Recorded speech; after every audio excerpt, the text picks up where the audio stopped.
What's up, guys? Out here with another video, and today I want to discuss this topic I've been seeing that's been floating around, and I've kind of addressed this maybe in a couple of videos, but I think I want to really take this time to really go in depth on the seriousness of this topic.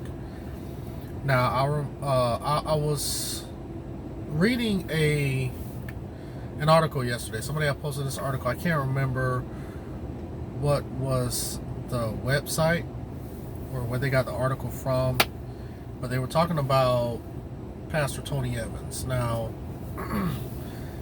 if you guys don't know who Pastor Tony Evans is, you may want to YouTube and Google him. If you guys watch Christian movies, Christian-based movies, his daughter is Priscilla Shirer.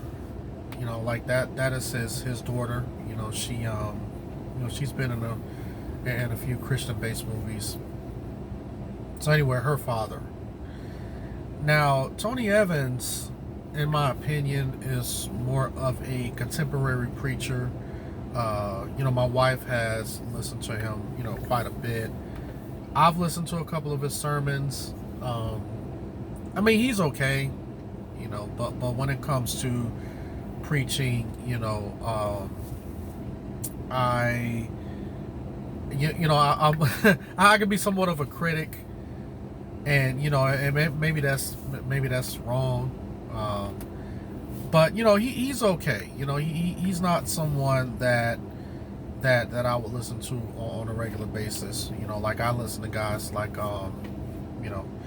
John MacArthur, guys like Voddie Baucham, guys like that. Occasionally James White. Although I like listening to James White's debates, and I like watching his show, The Divine Line, on YouTube. But I really don't get too much into his preaching. His preaching is okay to me, but when it comes to other things, I kind of watch that. But anyway, I don't want to get off on this rabbit hole. But yesterday, I'm reading this article, and this particular Christian website, like I said, I can't remember what it was, and even if I did, I'm not really going to put the information out there because I don't want to seem like I'm bashing anyone. But anyway, this website seemed like it was, bashing Tony Evans. Now, the way that they titled it, I didn't like it. It was just like, this guy's a heretic or whatever. I'm just like, let's be careful when we start to call people heretics, just because we may disagree with them, on a certain stance or a certain position. It takes a lot for me to call somebody a heretic. Some people may be off on their theology or their ideology concerning the Bible, but I'm very slow to call someone a heretic. So that's why that was a red flag when I first read the title of this article. Now, just because it's a red flag doesn't mean that I'm just going to be like, well, I'm not going to, read what they have to say. The only thing that I was interested in was the direct quotes from Pastor Tony Evans. Now, in this particular article, Tony Evans was, and I'm just going to kind of give you a summary of what he was saying. I guess he was being interviewed by someone. I think he was being interviewed by the Christian Post or something like that. And when it came to the subject of abortion, his stance is basically, well, we need to stop focusing so much on preborn lives, and we need to give that much equal, we need to give that much equal attention to the postborn lives. You know what I'm saying? And he was basically alluding to, black people. Like we need to be out speaking for black injustice, racial injustice, things of that nature. And, man, I totally disagree with him on that.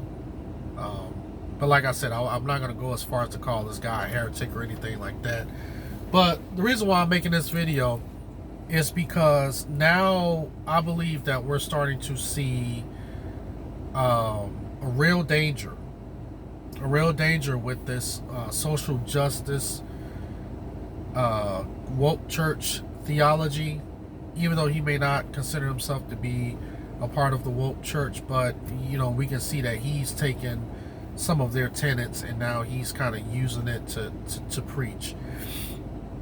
And the reason why I'm saying that is dangerous is because now you're basically saying that if you're a person who's fighting for abortion, then you should be out there fighting for social injustice. Now, you guys know my stance on social, injustice and all of this stuff. First of all, when we're talking about people who are oppressed, we're talking about people who don't have any rights.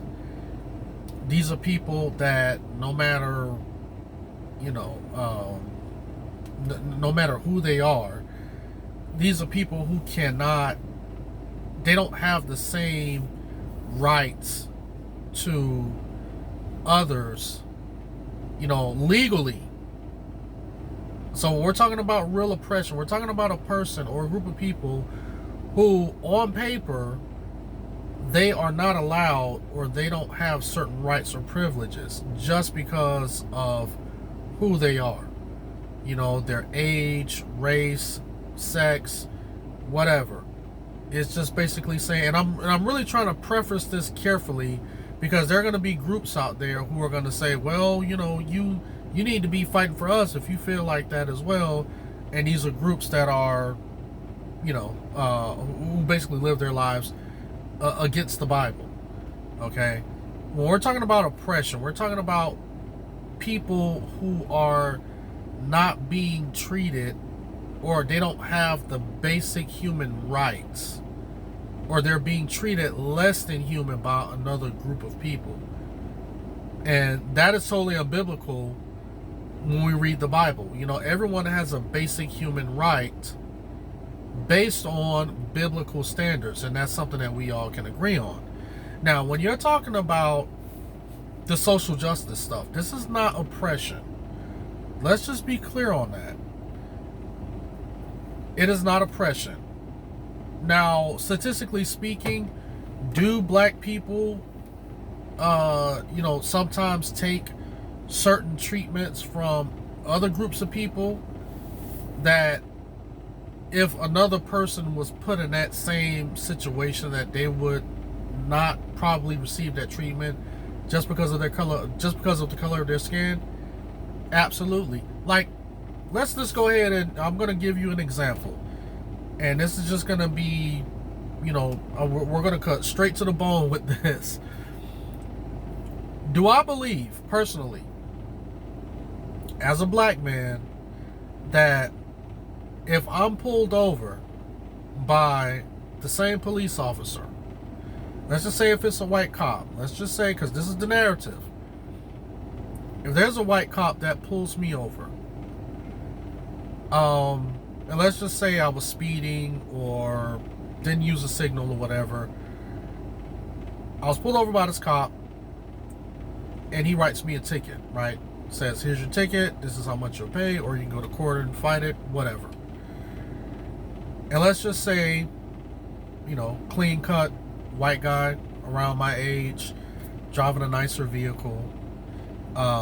Let's just say that he was speeding, doing the same speed limit that doing the same miles per hour that I was doing. Maybe ran the same stop sign or whatever. Let's just say it's the same infraction. And that same white cop pulls him over.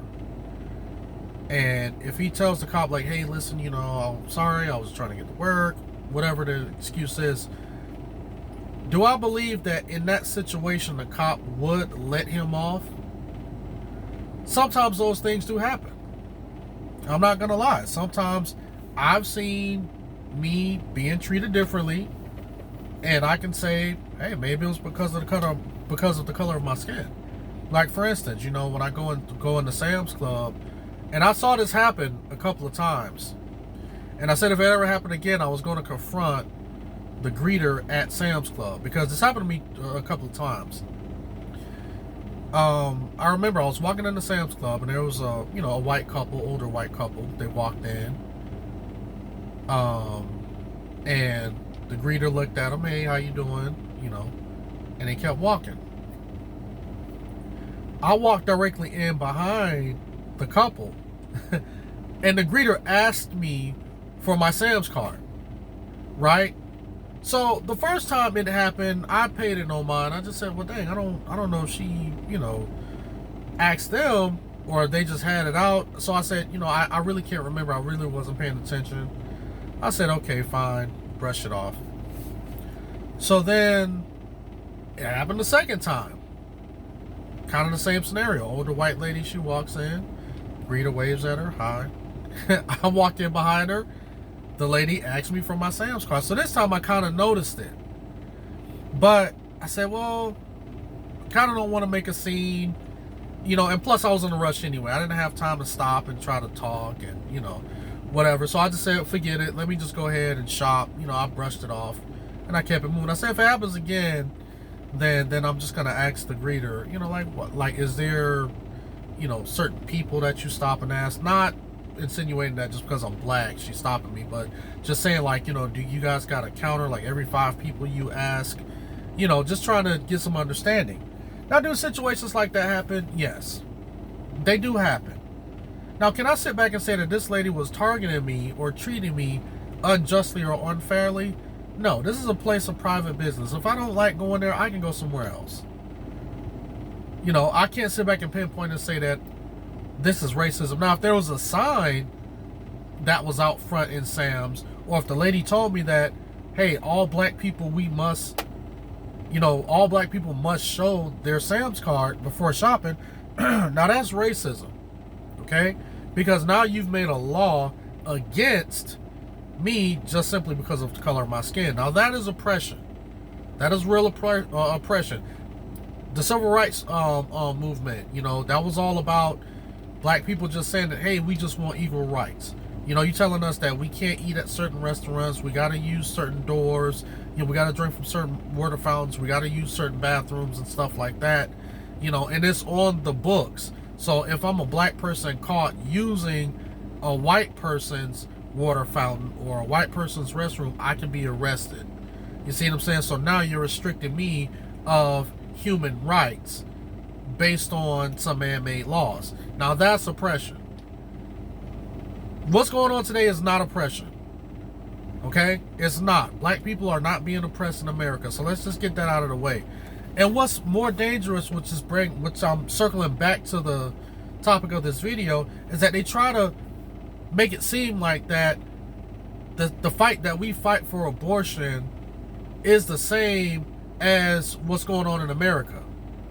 And in a sense, they're basically saying, well, unless you're willing to fight for these social issues that's going on with black people here in America, then I don't want to hear anything about abortion.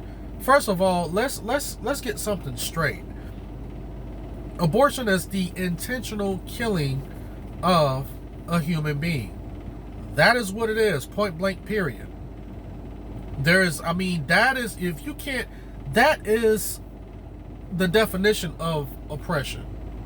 Of when the law says that this human being that is inside of the womb, you have the right to kill that human being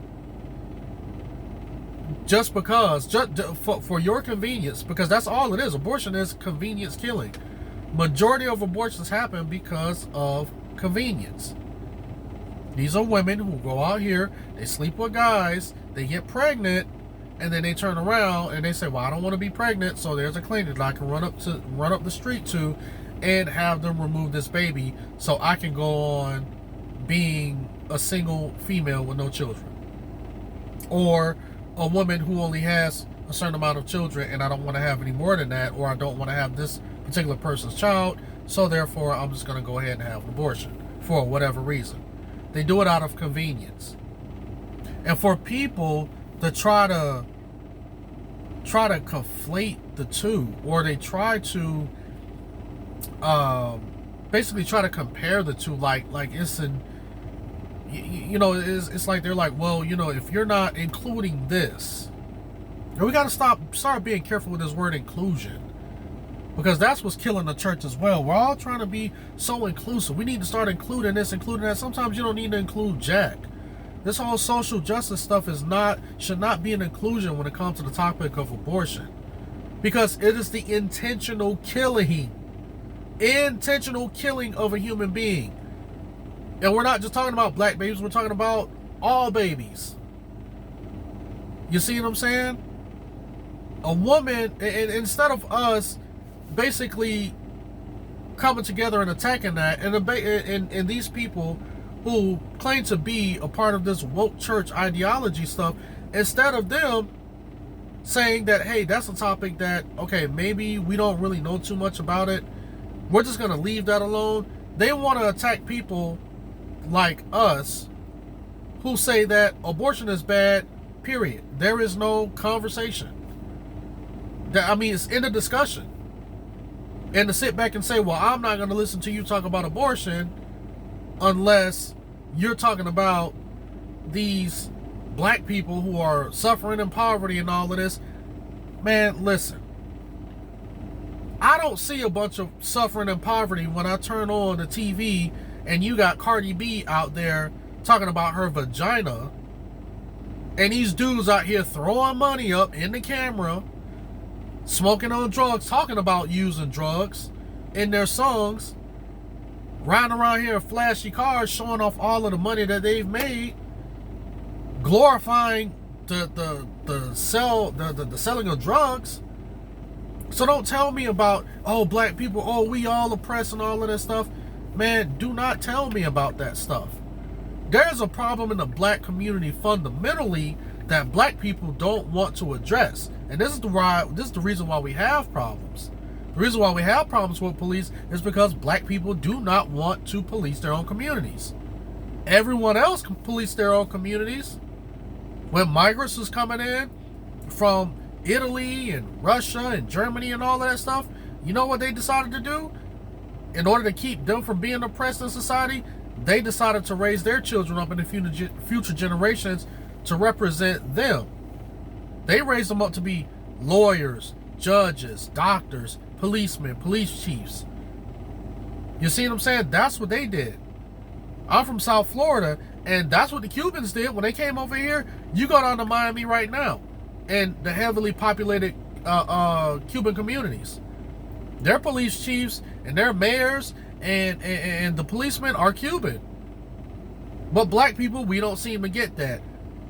But the first thing that we want to do is that we want to run to the church. Oh, well, y'all talking about abortion. Dude, we're talking about life. We're talking about the intentional killing of children. We're talking about people being legally able to kill children. And do you think that it's going to stop with abortion? They're already fighting for post-birth abortions. They're already doing that. They're fighting for that. A woman should be able to say that she can kill her baby after it's been born. And let them pass that. What do you think they're going to do? They're going to start doing that with other children, with children who are years old, toddlers. So when does it stop? This is what was going on in the Bible under Solomon. The sacrifices to Molech, this is the same thing. It's just disguised as abortion. But these child sacrifices that were going on in the Bible, this is the same thing. It's the same exact thing.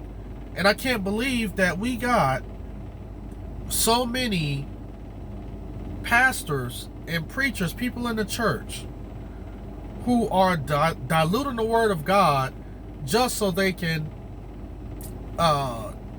be able to stand or be able to speak on these social justice issues. And it's all because they're getting pressure from people outside of the church telling them that they should speak on it. They want to be included. They want to be included in the conversation. Because everybody's walking around saying that, oh, y'all supposed to be out here talking about George Floyd. How come y'all don't talk about that in church? So these are people who want to be a part of the conversation when they're supposed to be preaching the gospel. And people like this, they do a terrible job at preaching the gospel, because you can't get gospel out of social justice issues. And we see that, and this is what's going on in the church, and this is what's starting to divide the church. Because of stupidity like this. How can you talk about abortion and try to compare that to these fake social justice issues that's going on? Black folks need to step up and start taking care of their own communities like they did back in the 50s and the 60s under Jim Crow. They was under Jim Crow, and guess what? The church was the center of the home. And they knew what they needed to do. There wasn't no drugs and, women out there glorifying themselves, talking about their vaginas and stuff. Give me a break. There's a lot of layers that need to be peeled back from the black community before you start even talking about social justice issues. And I can't believe that people like Tony Evans, who is an older gentleman, who probably was a child during the time of the 60s.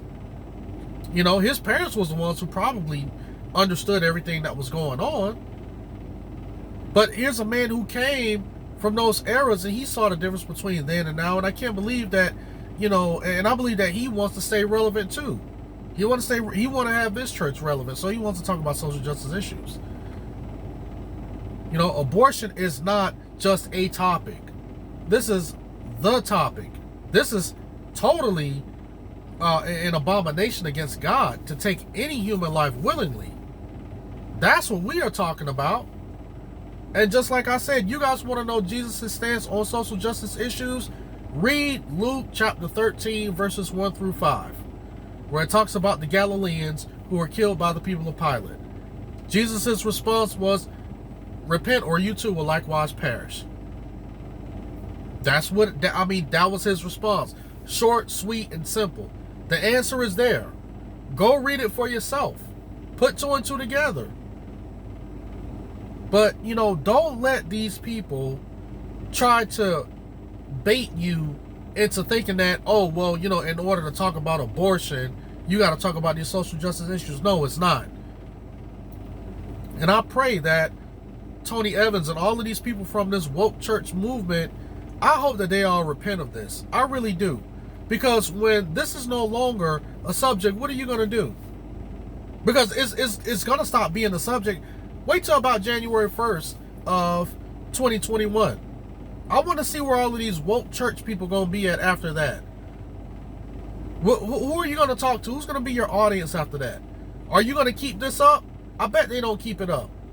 They're not going to keep these conversations up about social justice because the media isn't going to be doing it. No one else is going to be talking about it. Everyone's going to be talking about something else come January 1st, 2021. And they're going to stop talking about it too. It's an inconsistent ideology. And all of a sudden, you guys want to be the heroes of, these social justice warriors. Get out of that. But anyway, guys, this video is almost 25 minutes long. And I just had to get it out, man. I really just had to get this out. We got to stop the foolishness, for real. Like, this is getting very, very concerning. And people want to talk about why the black church always fails. This is the reason why. Because we always want to be inclusive. We always want to jump on the bandwagon whenever something is happening in the media. We want to jump on that and talk about that in the church so our church can remain relevant. This is why the churches in the black community do not survive. This is why it dies. Because there is no fruit being sown. Because majority of these pastors and these people who call themselves Christians and they're black, they get too emotional and they want to focus on what the world is doing.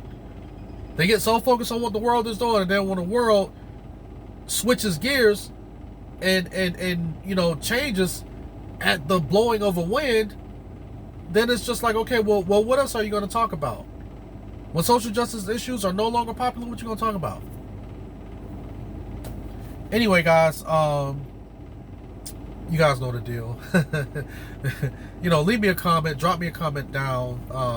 Let me know what you guys think about this video. And if you like what you're seeing, like what you heard, like, rate, share, comment, subscribe, and you guys have a blessed day.